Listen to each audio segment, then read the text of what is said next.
इतनी कठिन शिक्षाएँ हैं, बुद्ध धम्म की कठिन शिक्षा है। उन कठिन शिक्षाओं को सरलता से अपने बड़े अच्छे सरल मिठास, मधुर वाणी में उन्होंने व्यक्त किया है प्रवचन के माध्यम से। और ये उनकी जो अ, बुद्धयान आदि में हम उनके देखते हैं, तो बड़े ही सुंदर उन्होंने इसका बुद्धयान के माध्यम से प्रवचन अ, हम देखते हैं तो एकदम बड़े-बड़े सूत्र, जैसे कि जिसको हम कहते हैं सप्तबोधियांग, जिसको हम कहते हैं सप्तविशुद्धि, जिसको हम कहते हैं पंचधम्मेंद्रिय, जिसको हम कहते हैं कि 11 मानसिक विधायक मानसिक अवस्था, जिन किसी को हमें पता भी नहीं था किसको कहते हैं 11 मानसिक 11 विधायक मानसिक अवस्था। तो इस प्रकार की जो शिक्षा है, ये बड़ी कठिन है, एकदम सरल, इतनी सरल नहीं है। लेकिन भंते जी ने इतना आसानी से इनको हमारे सामने रखा और हम सरलता से सरल शब्दों में उन्होंने रखने की कोशिश की है। इतना ही नहीं, तो प्रतीत्य समुत्पाद जैसा सिद्धांत जिसको हम पढ़ते हैं, उसका प्रशिक्षण लेते हैं, जिसको भवचक्र कहते हैं, जिसको मन प्रतिक्रियात्मक कहते हैं। इतनी सरल शब्दों में उनका परिभाषा कर इतना कठिन विषय को सरलता से हमें समझाने की कोशिश की है पूज्य भंते जी। और उन्होंने बहुत ही अच्छे-अच्छे अ, जो बुद्ध धम्म के ऊपर बहुत ही अच्छे-अच्छे ग्रंथ लिखे हैं कि जिनका पूरा आधुनिक भारत में किस प्रकार अ, बुद्ध के तत्व को कैसा रखा जाए, इतना सरलता से उन्होंने उसका ग्रंथ लिखान किया है। इसमें एक ग्रंथ आता है नो योर माइंड और सर्वे आ बुद्धिज़्म, ऐसे बड़े-बड़े जो पूरा इतिहास बुद्ध धम्म का उन ग्रंथों में आता है। अ, किसको हीनयान कहते हैं, किसको महायान कहते हैं, किसको वज्रयान कहते हैं, किसको मंत्रयान कहते हैं, इसकी पूरी जानकारी उन्होंने सरलता से रखी हुई है। इतना पूज्य भंते जी का लिखान आज भी सारे विश्व में प्रसिद्ध हो रहा है। इतना ही नहीं तो वो बहुत अच्छे कवि भी थे। उन्होंने कविता के माध्यम से बुद्ध धम्म का प्रचार-प्रसार किया है। उनका कविता संग्रह भी बहुत ही अच्छा है। छोटे-छोटे कविता संग्रह में उनके छोटे-छोटे कविता संग्रह से हमें निर्वाण तक पहुँचा देते हैं। इतना अच्छा संदेश उन कविता के माध्यम से मिलता है। इस प्रकार भंते जी का हम देखते हैं बहुत ही उनका हमारे ऊपर बहुत ही एक क्या कहते हैं एहसान है कि उन्होंने इतना सरलता से हमें बताने की कोशिश की है। तो इसी प्रकार कुछ ऐसे तत्वों को कैसा सामने रखा जाए अपने क्रिएटिव माइंड जिसको हम कहते हैं। क्रिएटिव माइंड अर्थात उन्होंने नया किस प्रकार नया निर्माण करना है, किस प्रकार लोगों के सामने कोई बात और पुरानी बात जो है, पुरानी बात जैसे कि वैसी रखना और उसमें नयापन लाना, ये बड़ी एक खूबी होनी चाहिए और ये भंते जी में है। तो भंते जी ने जो कुछ अपनी बातें बताई है, जो अपना मार्गदर्शक तत्व कहते हैं, क्या या वैशिष्ट कहते हैं बुद्ध धम्म के वैशिष्ट्य, बुद्ध धम्म की शिक्षा इस प्रकार से उनके कुछ प्रवचन बड़े महत्वपूर्ण हैं। जैसे कि बुद्ध धम्म की 5 शिक्षा, 5 शिक्षा में जिसमें आता है शरण गमन आता है, बोधिसत्व का आदर्श आता है, सम्यक आजीविका आती है। हाँ, इस प्रकार ये 5 जो शिक्षा है इसमें जो आती है बड़ी महत्वपूर्ण है। फिर मार्गदर्शक तत्व है, ये तो बड़े सरलता से बताया कि मार्गदर्शक में जो किसको परिणाम कारक ध्यान कहते हैं, किसको परिणाम कारक शरणगम कहते हैं, इस बातों को उन्होंने उसमें बड़े सरलता से हमें हमारे जो त्रिरत्न बौद्ध महासंघ में जो धम्मचारी और धम्ममित्र इसका जो अच्छे से लाभ उठा रहे हैं। और फिर 6 वैशिष्ट तक भी बताए, 6 वैशिष्ट अर्थात 6 बातें बताई उन्होंने, जिसमें हम कई पिछले बार हमने देखा था, उसमें से 6 बातों में से पहली बात देखी थी हमने कि उसको पहली बात जो उन्होंने कहा थी कि ये जो संघ त्रिरत्न बौद्ध महासंघ है सभी परंपरा का स्वीकार करता है। फिर हाँ, उसमें दूसरी जो दूसरा वैशिष्ट संघरक्षित जी कहते हैं कि ये त्रिरत्न बौद्ध महासंघ सबके लिए खुला है। तीसरा वैशिष्ट कहा है उन्होंने कि शरण गमन, आप क्या ओढ़ते हो क्या पहनते हो वो दुय्यम है, लेकिन प्रथम उन्होंने शरण गमन को स्थान दिया है। चौथा जो है उन्होंने कहा कि सम्यक आजीविका, हमारी आजीविका कैसे होनी चाहिए। हाँ, और पांचवा उन्होंने कहा कि हम जो सम्यक आजीविका है, हाँ, चौ पांचवा कल्याण मित्रता है, कल्याण मित्रता किस प्रकार की होनी चाहिए।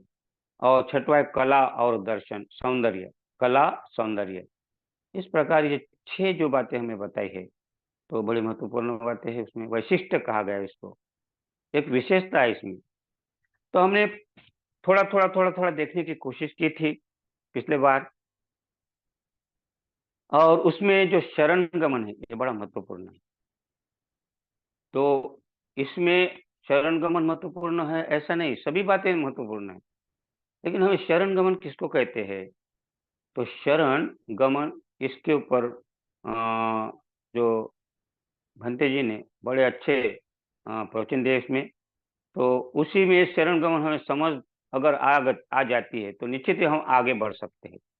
तो इसमें महत्वपूर्ण क्या, शरण गमन के लिए सुनना जो बात है, बुद्ध धम्म में सबसे बड़ी महत्वपूर्ण बात है सुनना, श्रवण करना। अगर हमें बुद्ध धम्म समझना है तो श्रवण करना ये महत्वपूर्ण है। अगर हम श्रवण ही नहीं करेंगे, बहरे रह जाएंगे, तो फिर हमें बुद्ध धम्म संघ समझ में आ जाएगा क्या? नहीं। तो श्रवण करना ये महत्वपूर्ण है। श्रवण करना अर्थात ऐसा देखते तो मैं बहुत से लोगों को देखता बहरे है, बहरे है, उनको समझ भी नहीं आता क्या सुना क्या नहीं। हाँ, आते हैं वर्ग में कैसे बैठते हैं कैसे नहीं, एक दूसरे को बात करते रहते हैं। या कोई भी देखे तो वो जो प्रवचन करता रहता है उनकी बात अलग रहती है, वो क्या बता रहे वो समझ में नहीं आता, इधर आते हैं बीच बीच में बातें करते रहते हैं। अर्थात हम बहरे हैं। हम क्या है कि हमने सोच के रखा है कि हम ऐसा कहेंगे तो ऐसा ही होगा। ऐसा कहते कि दो मित्र थे, बहुत ही बचपन से मित्र थे, बचपन से एक ही गांव में रहने वाले, बचपन से उनका अच्छा गया, फिर उनके स्कूल शिक्षा शिक्षा भी बचपन से ही एक साथ सीखे, ग्रेजुएट तक बराबर रहे।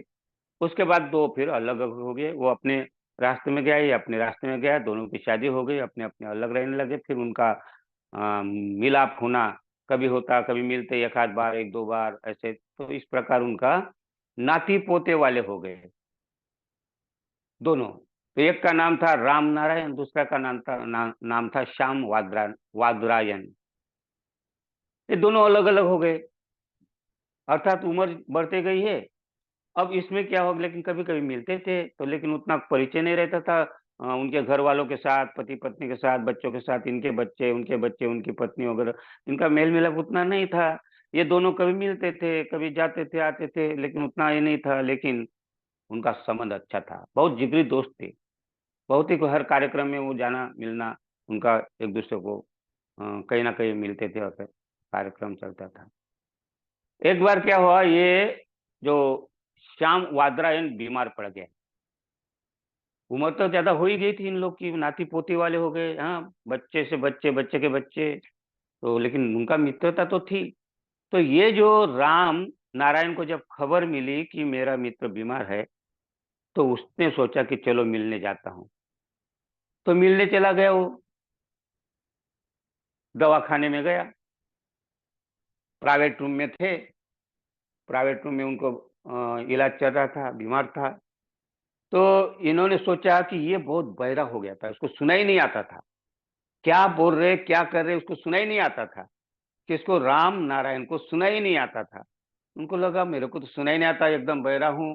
फिर वहाँ वो बीमार है मेरा दोस्त, और बाकी जो लोग मेरे पहचान के नहीं, फिर मैं वहाँ क्या किससे बात करूंगा कैसे करूंगा, कोई सुनेंगे नहीं, मेरे को क्या कहेंगे, वो क्या कह रहे हैं मैं क्या कह रहा हूँ।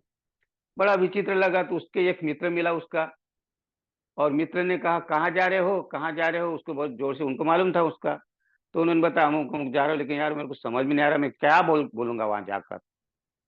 तो उसको जाकर क्या बोलूंगा, क्या बात करूंगा, क्योंकि मेरी बात करूंगा तो उसकी सुनाई नहीं आएगी, मैं क्या कहूंगा, ऐसा सोच रहा हूँ। बोले तो बोले तुमको मैं आइडिया देता हूँ। तो उन्होंने बड़ी अच्छे से दो तीन बातें उनको बता कर दी है। बोले ऐसा ही करना, तुम ऐसा बोलना जैसा जैसा मैं बता रहा हूँ। बोले ठीक है, बहुत अच्छा बताया बोले आपने, मेरे को अच्छा सलाह दिए। ये अच्छा मेरे काम में आएगा। तो उन्होंने जो मंत्र दिए, उन्होंने कुछ मतलब उनको कैसा बोलना है वहां जाकर, तो उन्होंने याद रख कर लिया और गया। अब याद करना दूसरी की बात है, याद करना, लेकिन ये तो बहरा है ना। फिर गया वहां, जैसे ही गया तो हॉल में गया, अपना कमरे में गया मिलने के लिए, हाथ जोड़ा। और फिर क्या है, बैठा ऐसा बैठा है, उनको किसी को आगे ने बोला, उनके दोस्त ने बोला मेरा मित्र है, उनको कुर्सी दी, बैठे। अब बैठे बैठे वो देख रहा, अब क्या बोलूं। तो उन्होंने बताया था मित्र ने क्या बोलना है। तो उन्होंने बोले कहो कैसे हो, ऐसा उनको बोला कहो कैसे हो। तो मित्र है वो, बोलते अरे यार मर रहा हूँ। अच्छा अच्छा, मैं वही सोच रहा था, वैसे होगा वैसे होगा। अब बाकी जो बैठे थे, बीबी बैठी थी, बच्चे बैठे थे, मेरे पापा जो मर रहा हो, तो ये बोलता अच्छा होगा वैसे, मैं भी सोचा था वाह कैसा इसका मित्र है। इन लोग को लगा कैसा मित्र है ये, क्योंकि उन्होंने जो उत्तर दिया था वो समझ कर उधर सीख कर आ गया था ना ये। कैसे, पहले प्रश्न पूछना क्या कैसे हो। तो वो बुलूर बोलेगा कि मैं ठीक हूँ, ऐसा बोलेगा, तो तुमको बोलना है हाँ अच्छा ऐसा ही होना चाहिए, ऐसा ही होना चाहिए। हाँ, तो इसीलिए उन्होंने उत्तर, रेडीमेड उत्तर दे दिया है। कैसे हो, उन्होंने बोला, मर रहा हूँ। अब मित्र है तो क्या बोलेगा उसको, मैं मर रहा हूँ। अब उसने मर रहा हूँ बोला, तो इसने क्या कहा, हाँ मैं भी यही सोच रहा था, ठीक है ठीक है, जैसा चाहे वैसा हो जाएगा, कैसा लगेगा। फिर बैठा थोड़ा सा, फिर पूछे कौन डॉक्टर इलाज कर रहा है, कौन डॉक्टर इलाज कर रहा है।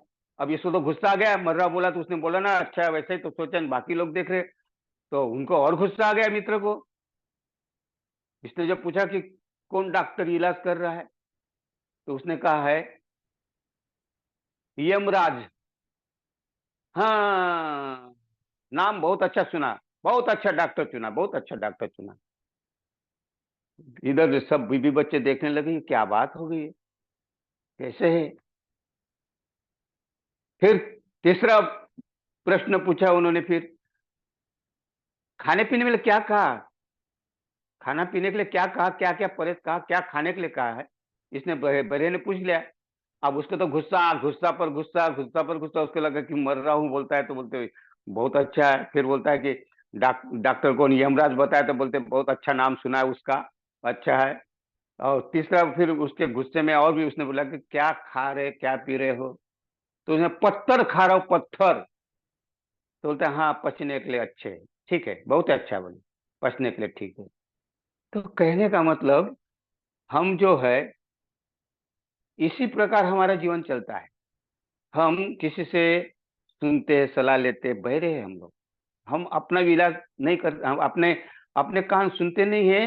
तो हम सुनते भी जो है बहरापन में, हम ये सोचते हैं कि हम क्या बोलना चाहिए क्या नहीं। तो ऐसे ही हम जब वर्ग में जाते हैं, शिविर में जाते हैं, सभा में जाते हैं, जो प्रवचनकार क्या कहता है, क्या कहा उसने, वो बातें उनके ऊपर से आती है, वो बहरापन होता है। कोई आता है, अरे हाँ जय भीम, अरे आए क्या, हाँ थोड़ा लेट हो गया, देरी हो गया, वैसा काम था वैसा काम। अब वो तो, अरे मैं भी तो बहुत ही देर हो रहा था, मेरे को घर में ये काम था वैसा। प्रवचन इधर चालू होता है, चार पांच लोग उनके आसपास बैठे रहते, उनका भी ध्यान बढ़ जाता है। और इस प्रकार जो प्रवचन में क्या कहता है आदमी, क्या आगे का जो प्रवचनकार बोलता है, वो सारा निकल जाता है। तो इस प्रकार हम अनदेखा करते, सुनते नहीं है। सुनने की, श्रवण करने की हमारे पास में, जहाँ कोई जाते तो सुनने के समय सुनना ही चाहिए। बुद्ध कहते हैं, दारुच्य नाम का एक जो था ना, हाँ एक सन्यासी, दारुच्य नाम का वो सन्यासी था। बुद्ध ने उनको शिक्षा दी कि जब आप सुनते हो तो सुनने का काम करना है, देखते हो तो देखने का काम करना है। हम लोग सारे काम करना चाहते हैं एक साथ, बोलना भी चाहते, सुनना भी चाहते, देखना भी चाहते, खाना भी चाहते, सब काम करते। और जो रहता है वो महत्वपूर्ण पता नहीं रहता। इसलिए श्रवण करना जरूरी है। ऐसा ये शरण गमन है। शरण गमन, हमें शरण गमन करने के लिए पहले सुनना पड़ेगा बुद्ध क्या है, बुद्ध के गुण कौन से है, बुद्ध किसको कहते हैं, और बुद्ध ने जो गुण को कैसे विकसित किए हैं, और वो गुण विकसित किए वो मैं कैसा अपने आप में उसको आत्मसात करूं, मैं कैसा उसका पालन करूं। जब आपको गुण पता चलेंगे, उनका रहस्य पता चलेगा, तो आप अपना कार्यक्रम करना है, अपने को क्या आचरण करना है, तो हम उसके ऊपर महत्व देना है। और तब हम सही मायने से शरण गमन कर रहे हैं। और बाबा साहब बुद्ध ने कहा है कि अ, बुद्ध ने कहा है कि हम क्या, तो अपमादेन संपादित। जब भी बुद्ध ने कोई उपदेश दिया अपने भिक्षुओं को, जो बुद्ध ने उपदेश दिए, तो आखिरी में बुद्ध क्या कहते थे, अपमादेन संपादत संपादित। ये भिक्षु, ये उपासकों, जो मैंने कहा है उसको अच्छी तरह से ग्रहण करना, संपादन करना, ग्रहण करना, और उसके ऊपर आचरण करना। क्या अपमाद माने होश पूर्ण, अपमाद माने होश पूर्ण उसको संपादन करना। और इसीलिए शरण गमन ये बड़ा महत्वपूर्ण है। और इसीलिए बाबा साहब ने तो बुद्ध की धम्म की दीक्षा दे करके ही शरण बुद्धं शरणं गच्छामि कहने निकला। लेकिन हमने ये बहरेपन से हमने ये बुद्धं शरणं गच्छामि, धम्मं शरण, ये शरण गमन है, लेकिन हम बहरे हो जाते हैं, खाली बोलते हैं और फिर गए गए घर के जैसे के वैसे हो जाते हैं। नमो तस्स बोला, क्या होता है पता नहीं, भगवतोर तो क्या है पता नहीं। तो इसीलिए हमें शरण गमन करना, अर्थात हम सुबह से उठकर सोते समय तक शरण गमन करना है, अपना आचरणशील रहना है, उसको शरण गमन कहा गया है। बुद्ध धम्म संघ हमेशा हमारे स्मृति में रहना चाहिए कि मैं बुद्ध धम्म संघ की शरण गया हूँ। अर्थात मुझे जो करना है, शरण गमन करना माने क्या करना, आचरण करना, शीलों का पालन करना है। तो ये हम कब करते हैं, तो इसीलिए क्या कहा कि कुछ शरण गमन के लिए पूज्य भंते उर्गेन संघ रक्षिता ने बहुत ही अच्छी बातें बताई कि हमें कुछ अवस्था दी है, कुछ लेयर दी है, कुछ परिणाम कारक के प्रकार बताए हैं। और वो प्रकार है 5 प्रकार। तो उसमें कहते हैं सांस्कृतिक शरण गमन, तत्कालिक शरण गमन, तीसरा है परिणाम कारक शरण गमन, चौथा है वास्तविक शरण गमन, जिसको होते सच्चा सच्चा शरण गमन कहते हैं उसको, और पांचवा है अंतिम शरण गमन। तो ये जो लेयर बताए भंते जी ने, बड़े अच्छे, बहुत ही अच्छा उनका विश्लेषण किया है। तो तात्कालिक शरण गमन या सांस्कृतिक शरण, ये दोनों शरण गमन बहुत जरूरी है। हाँ, क्योंकि ये प्रारंभ है, हमारा आरंभ है। क्या होता है कि ये आरंभिक शरणगम, भले ही हम तात्कालिक और सांस्कृतिक शरण, ये दोनों शरणगम कब करते हैं हम, कभी कभी कार्यक्रम रहता है और कार्यक्रम में जाते हैं तो वहां बुद्धं शरणं गच्छामि कहते, पाणातिपाता वेरमणि कहते, घर आ गए भूल गए अपने वो सब आचरण। क्या मालूम आचरण करते क्या, वो तो पंचशील दिया उसमें त्रिशरण दिया, लेकिन हम तो भूल जाते हैं। कोई भी कार्यक्रम रहते, कार्यक्रम में जाते, नामकरण हो, शादी का हो, अंतर संस्कार हो, या और अन्य कोई गृह प्रवेश हो, जो भी अपने से कार्यक्रम रहते हैं, तो इस कार्यक्रम में हम शरण गमन करते हैं, लेकिन वो तत्कालिक रहता है, सांस्कृतिक रहता है, क्योंकि हम भूल जाते हैं। तोता रटन हो जाता है ना वो। सांस्कृतिक माने तोता रटन, बोल दिया, मिट्ठू जैसा बोलता है, तोता जैसा बोलता है। हाँ, तोता को जैसा सिखाओ वैसा सीख जाते हैं, हम भी ऐसे सीखे हैं। कितने वर्ष हो गए, 56 से सीख रहे हैं। तो इसको तात्कालिक शरण कहते हैं। लेकिन सांस्कृतिक और तात्कालिक शरणगम होते ये भी बहुत महत्वपूर्ण है। कभी कभी इन शरणों से ही हम किस तरफ जाते हैं, परिणाम कारक शरण की तरफ जाते हैं। तो ये भी महत्वपूर्ण है, मैं ये नहीं कहता हूँ कि महत्वपूर्ण नहीं। भंते जी ने कहा ये भी महत्वपूर्ण है, कम से कम बोलते तो हो। अरे आज नहीं कल समझ तो आ जाएगी। भले ही आज हम उपासक है, उपासिका है, बौद्ध है, हम बोलते हैं भूल जाते, बोलते हैं भूल जाते कि आचरण करना भूल जाते, लेकिन हमारा जो ये चल रहा है ना, ये बहुत अच्छा है। कभी कभी इसमें मेरे को एक याद आई, एक कहानी, बुद्ध के समय की एक कहानी याद आ गई। बुद्ध के समय में एक बहुत ही अच्छा एक क्या कहते हैं जिसको चरवाहा कहते, चरवाहा, ये चरवाहा क्या करता था, गाय क्या बोलते जैसे जानवर है, गाय है, जो बैल है, जो भी जानवर है, भैंसा है, जो भी है, उनको चराने के लिए ले जाता है। उसको गवाला भी कहते हैं, ग्वाला, या उसको कोई यादव कहते हैं, कोई उसको चरवाहा कहते हैं। तो इनका धंधा ही था ये। उस समय क्या कहते थे कि ये गाय चरवाने के लिए ले जाते थे, गाय गरवा जिसको हम बोलते हैं, लाकर रख देते थे, इसका काम ही ये था। और उनको उसकी पूरी पहचान थी, गाय कौन सी गाय कैसी है, कब वो उसको क्या बच्चा कब होने वाला है, ये सब उनको समझ में आ जाता है। बहुत निपुण रहते हैं इन लोग चरवाहा। हाँ, उनको बताने की जरूरत नहीं, और एक नजर मारेंगे, उनको पता चलता कौन सी गाय गायब है, कौन सा बैल गायब है, कौन सी भैंस गायब है, सब मालूम रहता है इनको। क्योंकि उनका वो काम ही रहता है, वो एक नजर डालेंगे और बोले अरे ये नहीं है, ऐसा इतना निपुण होते हैं उन लोग। तो एक ऐसा ही चरवाहा था, और एक दिन उनमें से एक बैल गायब था। तो उनको बैल गायब था, तो वो बैल को खोजने के लिए चला गया। वो चरवाहा खोजते खोजते खोजते खोजते, अब खोजते खोजते परेशान हो गया, गाय अपना बैल तो दिखाई नहीं दे रहा। फिर कैसा करते, खोजते खोजते खोजते खोजते किसी नगर के पास, श्रावस्ती नगर के पास में पहुंच गए। किसी नगर के पास में पहुंच गए, इस नगर के वहां उसको भूख लगी कि कैसा करेंगे, खाना कहाँ मिलेगा, कैसा मिलेगा, कौन देगा, कैसा देगा, तो वो उसको लगा भूख भी, और भूख लगी तो क्या करेगा। तो वो उसको लगा कि बुद्ध विहार है, वहां कोई ना कोई भिक्षु होंगे, तो वहां कुछ खाना मिल जाएगा, तो देखते, तो वहां चला गया। तो वहां गया तो वहां भिक्षु लोग का जो खाना था, कुछ खा रहे थे, कुछ उनका खाना पीना हो गया था, कुछ बच बच भी सकता है। तो इन्होंने कहा मुझे भूख लग, उन्होंने बोला अगर आपको खाना है तो खाना है यहाँ, तो आप खा लो। तो उसको तो भूख लगी थी, तो बोले ठीक है मैं खाना खाऊंगा। वो खाना खाया। अब उनको जो खाना मिलता था भिक्षुक को, तो मांग कर लाते थे, अपना जाते थे अपना एक दो घर में जाकर भिक्षा मांग कर अपना एक साथ बैठकर वो खाते थे। तो अनेक प्रकार के उनका ऐसा नियम है कि एक ही भिक्षा पात्र रहता है उनके पास। उसमें सारा कोई भी देगा तो, उसमें जो भी देगा तो सभी एक ही भिक्षा पात्र में डालकर उसका ऐसा मसल कर, उस पे अलग अलग नहीं। अपन घर में तो अलग अलग खाना बनाते हैं, दाल अलग रखती है अपने, सब्जी अलग रहती है। दाल का चम्मच सब्जी में नहीं डालते अपन, सब्जी का चम्मच दाल में नहीं डालते। अपने यहाँ अचार का चम्मच अचार में से रहेगा, तो अपने यहाँ तो ऐसा है। लेकिन भिक्षु लोगों के लिए ऐसा थोड़ी ना है। वो भिक्षा पात्र में सब एक हो जाता है, और सब मिक्स करके खाते उसको। अब वही खाना बचा था, तो इसको दिया। तो इसको बड़ा अच्छा लगा, वो बड़ा स्वादिष्ट लगा खाना। ये चरवाहों को बड़ा स्वादिष्ट लगा, और उसको लगा कि अरे यार ये तो अच्छी बात है। तो बोले ऐसा खाना मेरे को मिलते जाएगा तो बहुत अच्छा। भूल गया वो अपना बैल, और खाने में मस्त मस्त बढ़िया मजा आ रहा है। अरे भिक्षु का जीवन तो बड़ा अच्छा है, भिक्षुओं का जीवन बड़ा अच्छा है, अपने को भिक्षु बनना चाहिए। तो उन्होंने याचना की मेरे को भिक्षु बना दो। अरे नहीं नहीं, तुम तो ये काम करते नहीं। नहीं नहीं, मेरा मन है कि मैं भिक्षु बनूंगा, लेकिन मन में ये नहीं बता रहा कि मैं खाने के लिए, खाना मेरे को अच्छा लगा। तो बोले ठीक है तेरी इच्छा है, तो भिक्षु बन गया है। बन गया है, और उसको खाना मिलने लगा बढ़िया अच्छा है।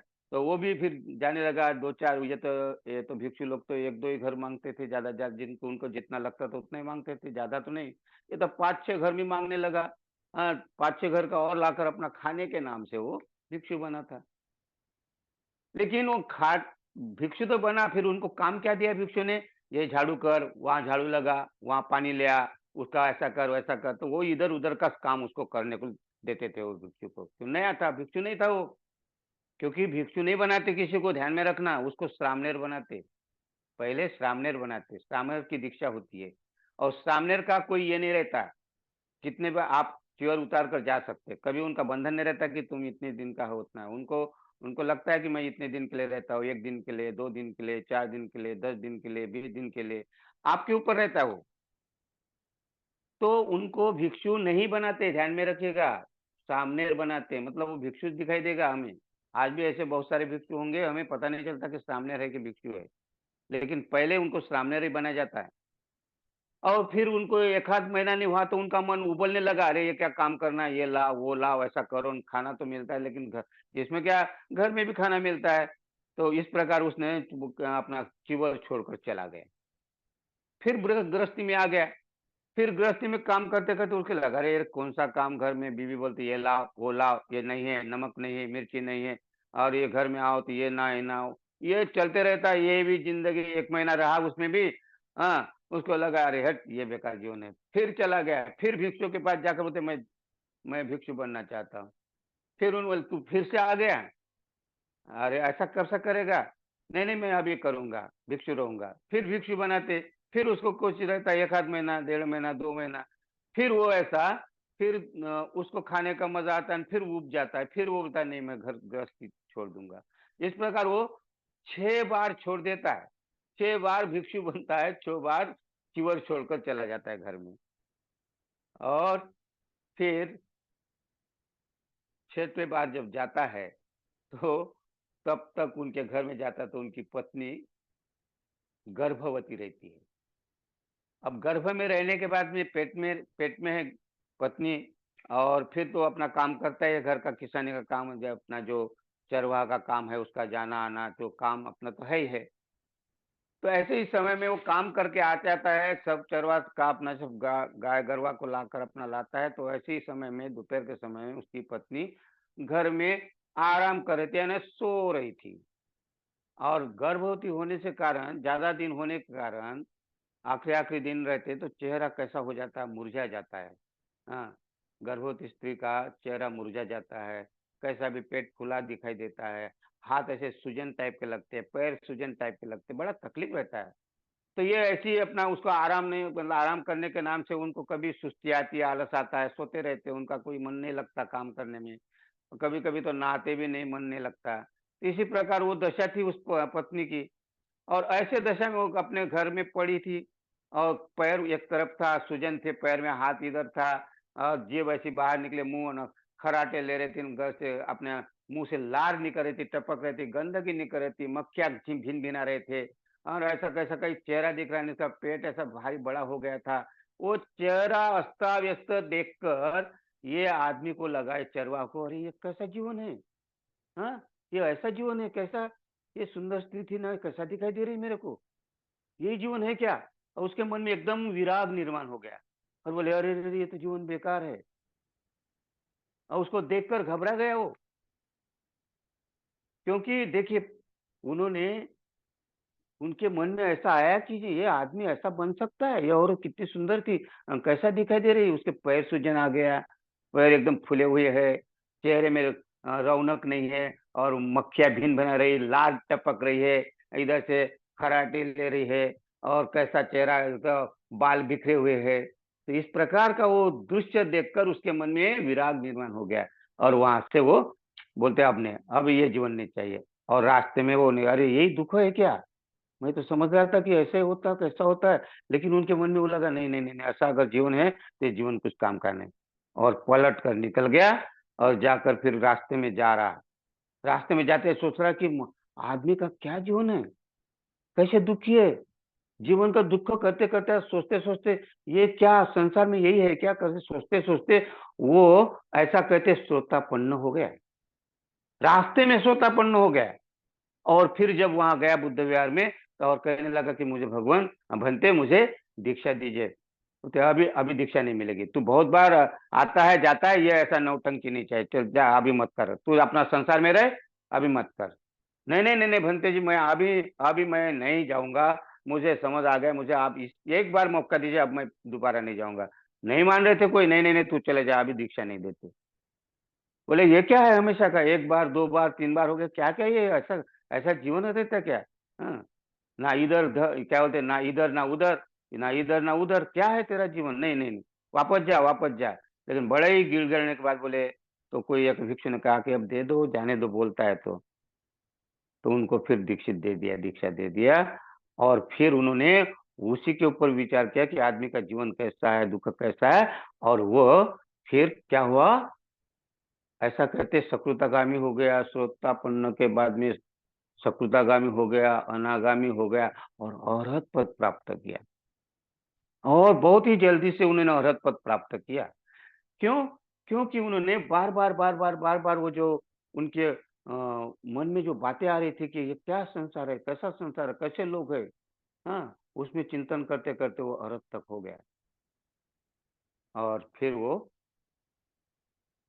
उनके जो भिक्षु थे, वो भिक्षु उनको मज़ाक से कहते थे, "अरे तू जा नहीं रहा क्या घर? वापस हमने तो सुना है कि तुम्हारे घर में बच्चा हो गया है, ऐसा हमने सुना है। तब क्या कहते हैं, अब मैं नहीं जाऊँगा, अब मुझे समझ आ गया, मैं कौन हूँ, क्या हूँ? और ये कैसी बात है, तू कैसा कहता है? नहीं, नहीं, अब मैं समझ गया, मैं जान गया, माफ़ कीजिए। अब अरहत होकर माफ़ कीजिए कहता, अरहत हो गया। लेकिन ये जो भिक्षु थे वहाँ वो अरहत नहीं थे ना, उनकी दशा नहीं तो मज़ाक कर रहे थे उनकी। अरे जा, जा, जा, तेरी राह देख रहे, बच्चा राह देख रहा, तेरी बीवी राह देख रही, जा, अभी एक बार और जा, 6 बार तो हो गया, 7वीं बार भी चले जा, क्या होता है?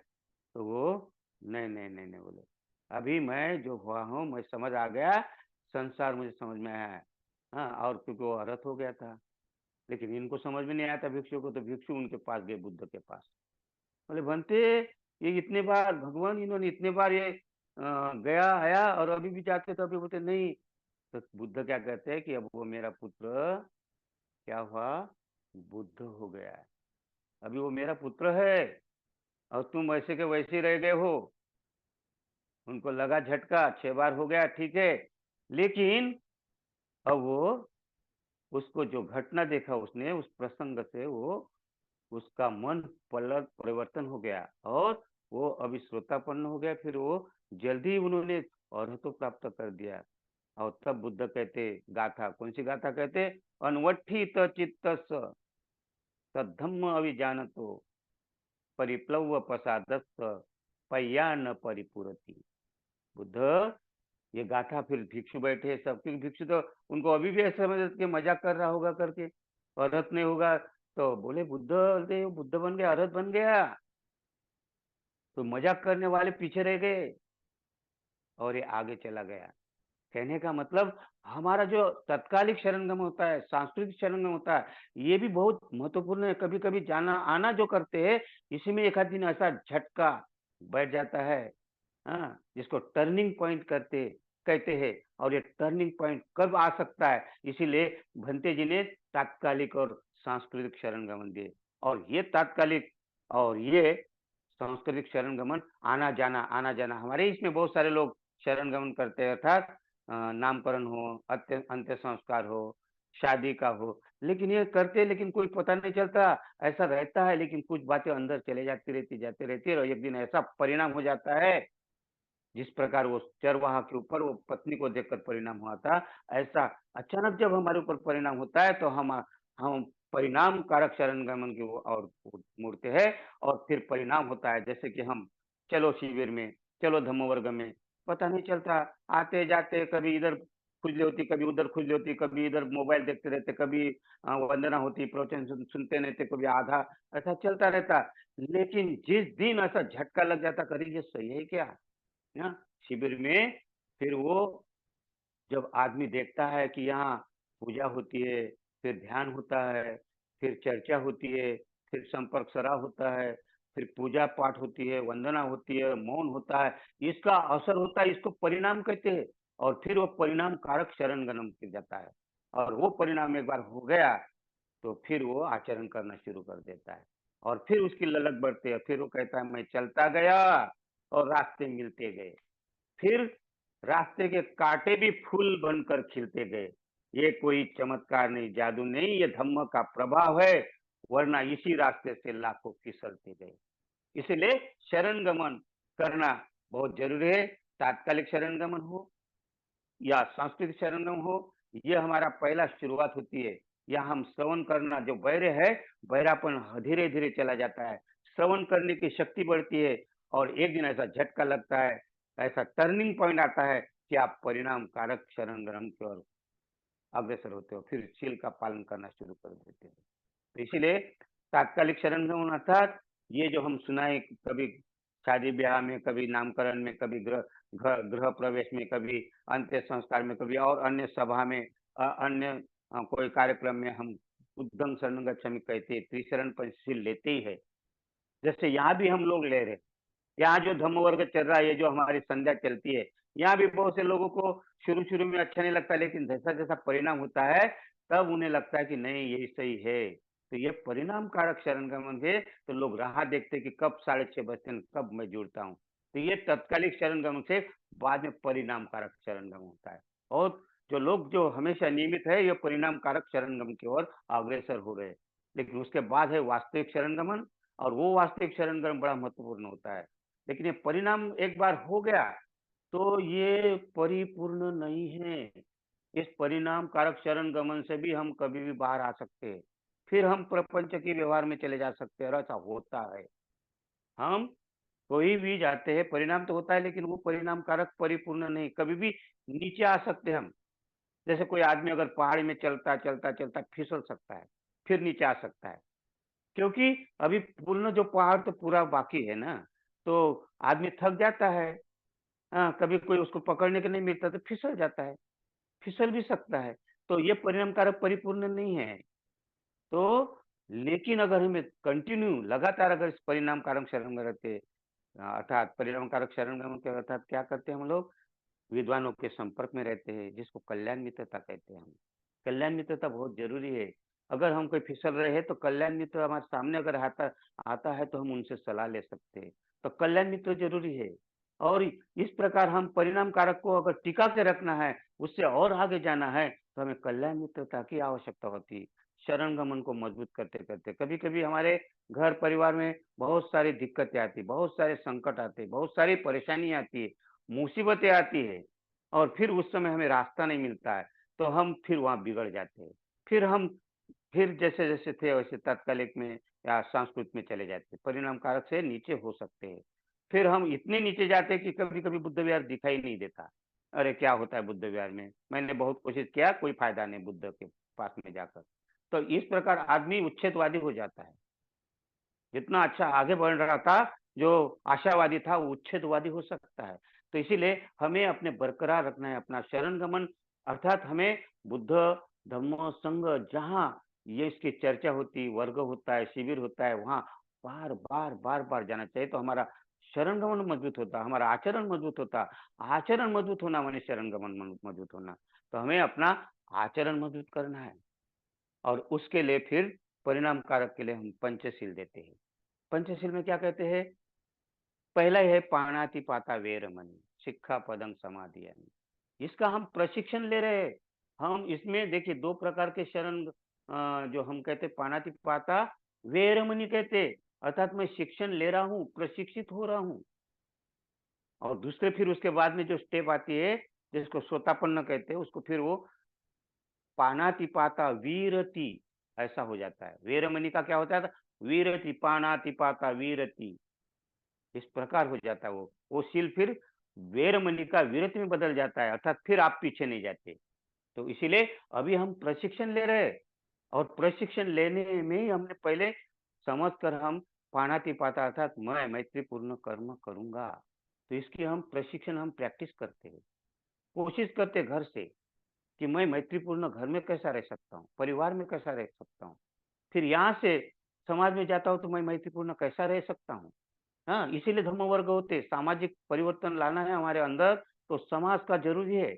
और फिर समाज में हम कैसे बैठते, कैसे उठते, वहाँ हमारा वहाँ शरणगमन हमारा और मजबूत होता है। अगर हम घर में अगर अच्छे रहते, घर में अगर सीख जाते, प्रशिक्षित होते, तो हम मैत्रीपूर्ण बाहर भी मैत्रीपूर्ण कर्म करते। इस प्रकार हमारे मैत्रीपूर्ण कर्म बढ़ जाते हैं, और हमें एक सराव सा हो जाता है उसका।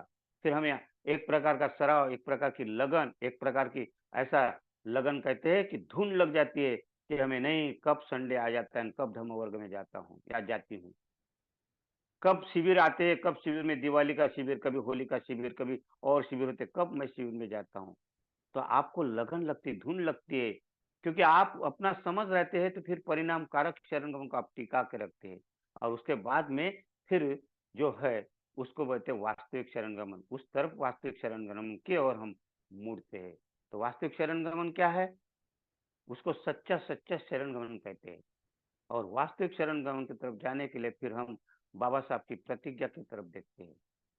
बाबा साहब की प्रतिज्ञा जो दी है, पहली जो महत्वपूर्ण प्रतिज्ञा जिसको कहते हैं कि 8 प्रतिज्ञा है, ये 8 प्रतिज्ञा ही है वास्तविक शरणगमन की तरफ जाने का रास्ता। ये 8 प्रतिज्ञा, ये ब्रेन वॉश कर देती है हमारा। और ये 8 प्रतिज्ञा को हम इसमें छोटा नहीं समझना है, इसमें बहुत महत्वपूर्ण है कि हम इसको समझते नहीं है कि बाबा साहब ने ये क्यों दिया, एक-एक चिंतन करके क्यों दिया? इसके ऊपर चिंतन करना है हम कि बाबा साहब ने ऐसा क्यों लिखा? इसमें क्यों लिखा है ये 8 प्रतिज्ञा पहली? क्योंकि हम बहुत बार फिसल जाते हैं यहाँ से, क्योंकि हम समर्थन करते हैं। कहीं न कहीं दिवाली आएगी, कहीं न कहीं राखी बंधन आएगा, तो हम समर्थन करते हैं। अरे क्या होता है, रक्षा करने के बंधन बाँधने से क्या होता है? नहीं, हम सत्य दृष्टि में रहते हैं, हमारे पक्के दृष्टिकोण नहीं निकलते। इसलिए हमें ये 8 प्रतिज्ञा बड़ी महत्वपूर्ण है। बाबा साहब ने इतने विद्वान आदमी ने हमें दे दी है, क्यों दिया? इसमें चिंतन करना है। और फिर उसमें एक ही बात नहीं किया, उन्होंने जो-जो बातें कही उसमें कि श्राद्ध पक्ष भी नहीं करूँगा, पिंडदान भी नहीं करूँगा, ईश्वर को भी नहीं मानूँगा, अवतार है ईश्वर ये भी नहीं मानूँगा, बुद्ध भी अवतार नहीं ये भी बात है। और उसमें कहते हैं कि कोई भी हिंदू धर्म की देवी-देवता को स्वीकार नहीं करूँगा, पूजा नहीं करूँगा। अब बाबा साहब ने एक-एक नाम लिया, तो फिर हिंदू धर्म की जितनी भी देवी-देवता है ऐसा कहा है बाबा साहब ने, तो उसमें फिर सभी प्रकार के आबा-बाबा आ जाते उसमें। कोई भी बाबा आते, किसी बाबा के पास में शरण नहीं जाना चाहिए कि ये चमत्कारिक बाबा है। वो अच्छा जाते उसके पास तो मेरा दुःख दूर होता। कोई दुःख दूर नहीं कर सकता। बुद्ध का धम्म खाली कहता है कि आपके कर्म दूर दुःख कर सकते। अच्छे कर्म करे तो वो अच्छे कर्म आपका दुःख दूर कर सकता है। बुरे कर्म आपको और दुःख में डाल सकता है। कोई आबा, बाबा, मांत्रिक, जादूगर कोई भी आपका पूरा भला नहीं कर सकता। ये सब बेकार, अगर उनका भला होने का रहता तो उनको ऐसी दुकान रखने की जरूरत नहीं पड़ती। पहले वही अपना भला करता ना। उन्होंने ये दुकान खोले रखे आपको उल्लू बनाने के लिए, अंधविश्वास में डालने के लिए। हाँ, आपके कंधे में कावड़ दी जाती है, आपको अंधविश्वास के गर्त में डालने के लिए। हाँ, और हम उसके शिकार हो जाते हैं। तो ये क्या है, बाबा साहब ने इसलिए कहा कि एक-एक का नाम लेकर, बताकर कहा कि जितने भी देवी-देवता है उनमें से मैं किसी को भी नहीं मानूँगा, ना उनका समर्थन करूँगा। फिर दिवाली के दिन में त्योहार क्यों मनाते हो? दूसरे दिन खाओ ना खाना। तो शहर में रहते तो रोज़ तुम खाना अच्छा पका कर खा सकते हो, हैं? जो मन में आता है वो पकवान बना सकते हो। वही दिन में क्यों बनाना ज़रूरी है? नहीं, आपके मन में खटका रहता कि नहीं उस दिन बनाना चाहिए तो भगवान हमें कुछ आशीर्वाद देगा। कोई ईश्वर आशीर्वाद नहीं देता, कोई ईश्वर नहीं। तो इसीलिए हमें ये समझना है कि हमें कोई भी कर्म कांड का समर्थन नहीं करना चाहिए। बाबा साहब ने इसलिए 8 प्रतिज्ञा हमें ये शरण गमन, ये वास्तविक शरण गमन की ओर जाने का रास्ता तय कर दिया है। इतना सरल रास्ता कर दिया लेकिन हम उसके ऊपर अनदेखा करते।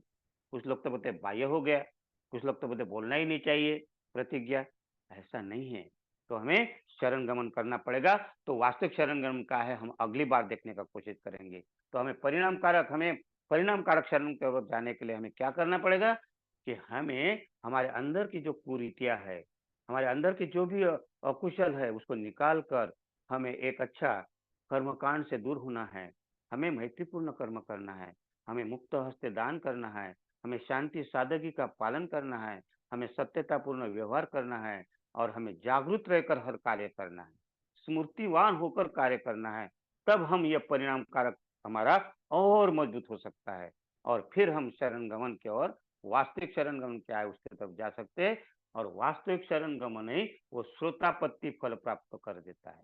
तो इसीलिए हमारा टारगेट हमारा टारगेट वास्तविक शरण गमन होना चाहिए। तो आज हम परिणाम कारक शरण गमन तक जाने के लिए निश्चय करना है, प्रतिज्ञा करना चाहिए। प्रतिज्ञा कि मैं परिणाम कारक शरण गमन को टिका के रखूंगा। मेरे ऊपर जो परिणाम हो गया है कि धम्म वर्ग का, धम्म शिविर का, धम्म संध्या का, धम्म आचरण का, तो ये मैं टिका के रखूंगा, इसको कायम रखूंगा और इसको भी वृद्धि करूंगा, बढ़ाऊंगा और आगे के शरण गमन की ओर प्रवास प्रवास करूंगा। मेरा प्रवास शुरू रहेगा। ये हमें एक प्रकार की प्रतिज्ञा करना है यहाँ। तो मैंने आपके सामने परिणाम कारक शरण तक गरम तक आपको लेने की कोशिश की। डरने का नहीं है। तात्कालिक और संस्कारिक शरण गमन से हम आगे बढ़ सकते हैं और इसको पीछे छोड़कर फिर परिणाम कारक शरण गमन तक जाना है हमें। तो यही आज का ये संदेश। पूज्य भंते उर्गेन संघ रक्षिता कहते हैं कि शरण गमन क्या है, शरण गमन का इतिहास क्या है। तो ये इतिहास है पूज्य भंते उर्गेन संघ रक्षिता का और हम आगे बढ़ेंगे। तो मैंने आपके सामने बताने की कोशिश की, शरणगमन किसको कहते हैं, परिणाम कारक परिणाम कारक तक जाना है। मैं आपके अंतर्मन को प्रणाम करता हूँ और यहीं रुकता हूँ। आगे धम्म मित्र